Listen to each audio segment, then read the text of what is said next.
Hello everybody, this is Shazia Begum. Welcome to Explore NCERT.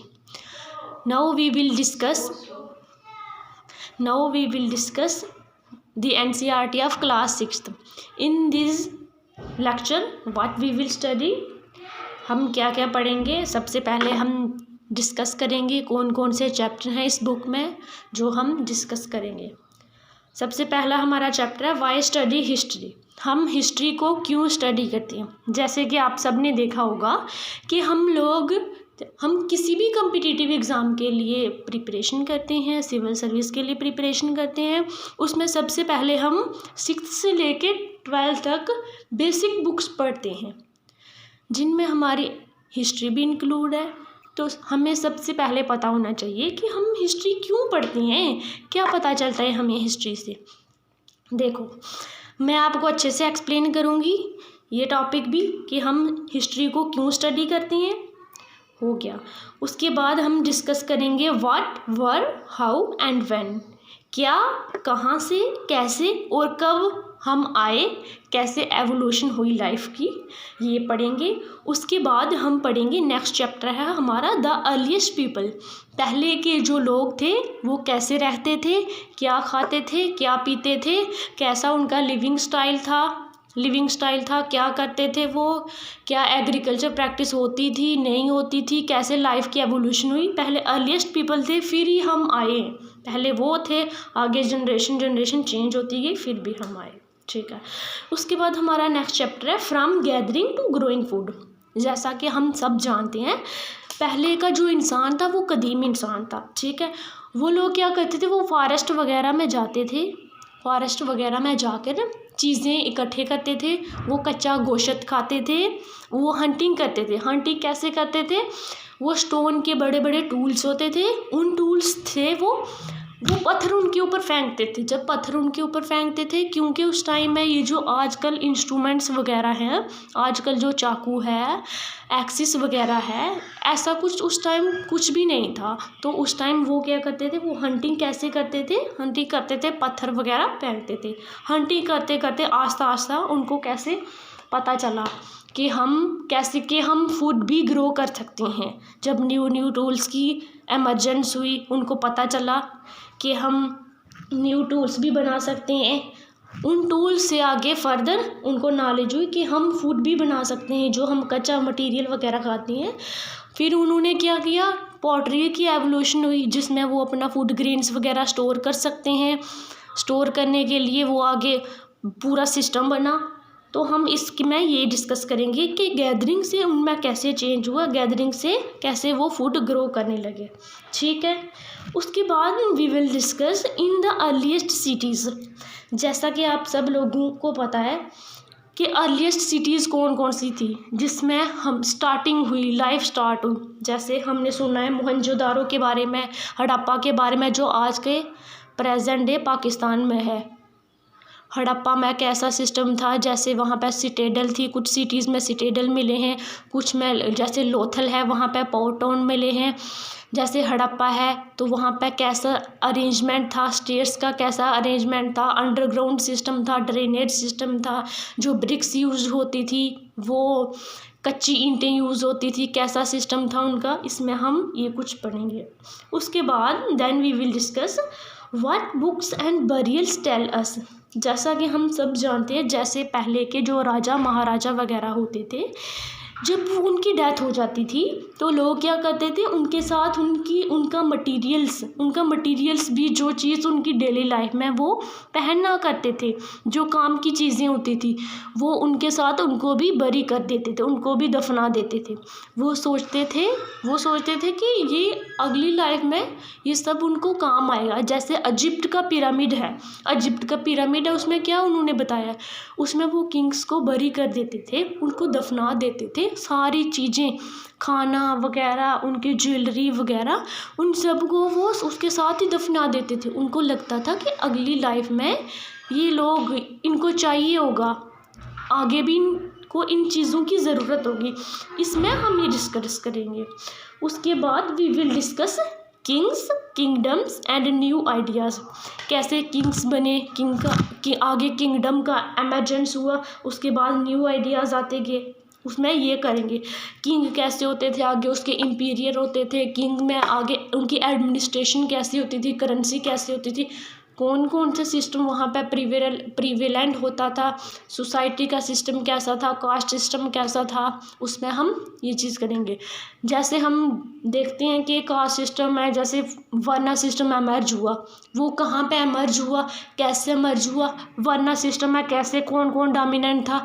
सबसे पहले जैसे ब्राह्मण जो थे वो अपर कास्ट थे, उसके बाद क्षत्रियास थे, उसके बाद वैश्यास थे, उसके बाद श्रुतास थे। ऐसे हम इसको डिस्कस करेंगे। ये सब कुछ हम अच्छे से डिटेल में डिस्कस करेंगे, don't worry. Okay, so next we will discuss empire, cities and village. अब आपके मन में एक चीज़ आई होगी कि किंगडम एंड एम्पायर में क्या डिफरेंस है। देखो, जब बड़े ज़्यादा किंगडम्स को हम कंबाइन करते हैं तो हमारे एम्पायर्स बनते हैं। कौन कौन सा मेजर एम्पायर रहा है जिसने इंडिया में, वेस्ट एशिया में, पूरे वर्ल्ड में कैसे इसका एमर्जेंस हुआ, कहाँ कहाँ पे ये रूल करते थे, कैसे कैसे ये बना, सिटीज़ की एमर्जेंस कैसे हुई, विलेज की एमर्जेंस कैसे हुई, ये सब कुछ हम लोग अच्छे से पूरा डिटेल होलिस्टिकली हम डिस्कस करेंगे। सो डोंट वरी, ठीक है। उसके बाद हम डिस्कस करेंगे ट्रेडर्स, किंग्स एंड पिलग्रिम्स।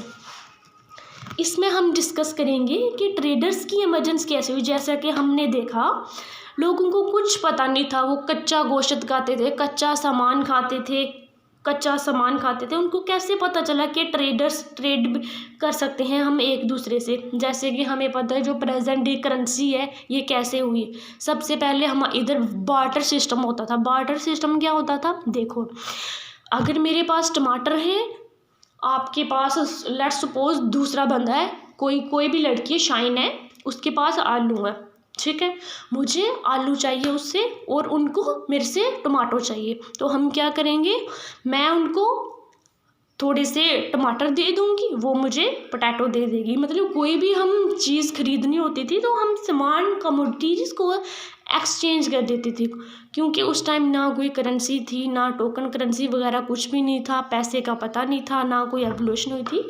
तो ये है हमारी करेंसी, कैसे उनकी एवोल्यूशन हुई। तो कैसे लोगों को आगे पता चला कि हम चीज़ों को कैसे ट्रेड कर सकते हैं, एक्सपोर्ट कैसे कर सकते हैं, इंपोर्ट कैसे कर सकते हैं। जैसे हमने देखा कि हड़प्पन सिविलाइजेशन में, जैसे लोथल जो टाउन है, पोर्ट टाउन है गुजरात में, तो वहाँ पे पोर्ट टाउन है, यानी कि वहाँ से ट्रेडिंग होती थी। इतना पीछे कब ज़माने की बात है, उस टाइम भी ट्रेडिंग होती थी। यहाँ का सामान वहाँ पे वो एक्सपोर्ट करते थे एक कंट्री से दूसरी कंट्रीज में। जैसे हड़प्पन सिविलाइजेशन वाले क्या करते थे, जो दूसरी सिविलाइजेशन थी मेसोपोटामिया सिविलाइजेशन, जो कि इजिप्ट में है प्रेजेंट डे इजिप्ट में पड़ती है, तो वो वहाँ से कमोडिटीज़ का एक्सचेंज वगैरह करते थे इंडिया से इजिप्ट में। उसके बाद किंग्स और पिलग्रिम्स के बारे में भी हम डिस्कस करेंगे। जैसे चाइनीज़ हम पढ़ते हैं कि जैसे चंद्रगुप्त टू के दौरान में, जैसे फाहीन जो थे उन्होंने इंडिया में ट्रैवल किया, चाइनीज़ पिलग्रिम थे वो, उन्होंने इंडिया में ट्रैवल किया। तो उन्होंने बताया, इंडिया में 7 साल हो रहे थे, उन्होंने बड़ा ज़्यादा अच्छे से बुक्स वगैरह लिखी हैं, पूरा उसको एक्सप्लेन किया है कि इंडिया की एडमिनिस्ट्रेशन कैसे है, किंग्स कैसे हैं, कैसा सिस्टम है, अच्छे से उन्होंने इंडिया की स्टोरी को डिस्क्राइब किया, ठीक है। After that, we will discuss chapter 9, in which we will discuss new empires and kingdoms. After all that, कैसे न्यू एम्पायर्स की आगे एमरजेंस होती रही। जैसे हम देखते हैं एंशिएंट हिस्ट्री, उसके बाद मेडिवल हिस्ट्री, उसके बाद मॉडर्न हिस्ट्री, कैसे एमरजेंस हुआ हिस्ट्री का। मेसोपोटामिया सिविलाइजेशन, हड़प्पन सिविलाइजेशन, उसके बाद न्यू किंगडम्स बने, जैसे मौर्यन एम्पायर बना, उसके बाद आगे उसमें बड़ी ज़्यादा डायनेस्टीज़ आई, जैसे बादशाह ने, अकबर ने, ये सारे मौर्यन की कैसे एमरजेंस हुई, ये सब कुछ हम डिस्कस करेंगे। After that we will discuss about last chapter number 10, buildings, paintings and books. वो जो बड़ी बड़ी बिल्डिंग्स हैं, पेंटिंग्स हैं, बुक्स हैं, वो देखने से हमें क्या पता चलता है, हमें क्या आइडिया लगा सकते हैं। जैसे अजंता एंड इलोरा की जो पेंटिंग है, जो इलोरा अजंता केव की मुंबई महाराष्ट्र में एक पेंटिंग है, उससे हमें क्या पता चलता है, वहाँ पे ऐसे इतने अच्छे डिज़ाइन से वो सजाई गई हैं, उसमें हमें पता चलता है कि जो पहले के राजा थे वहाँ पर कैसा सिस्टम था, मतलब कि वहाँ की एडमिनिस्ट्रेशन कैसी थी, वहाँ के लोगों का लिविंग स्टाइल, लाइफ स्टाइल कैसा था, क्या करते थे लोग, क्या खाते थे, क्या पीते थे, ये चीज़ें हमें पता चलता है पेंटिंग से। जैसे बाघ के पेंटिंग जो है, एक बाघ के, आई थिंक, हाँ, यस यस, प्रेजेंट बिहार में है बाघ के पेंटिंग, उसमें अभी हमें बड़ी चीज़ें जानने को मिलती हैं। और बुक्स, जैसे बुक्स उपनिषद है, उसके बाद मनुस्मृति है, वेदांता है, इन बुक्स में हमें पता चलता है कि पहले जो था, पहले लोगों का कौन कौन से रिलीजन एग्जिस्ट करते थे, रिलीजन एग्जिस्ट कैसे करते थे, उनमें कौन कौन सी प्रैक्टिस एग्जिस्ट होती थी। सो these are 10 chapters which we will discuss very holistically. These are, I am presenting only you an overview. These chapters we will discuss each and everything very holistically and analytically, so don't worry. Thank you very much.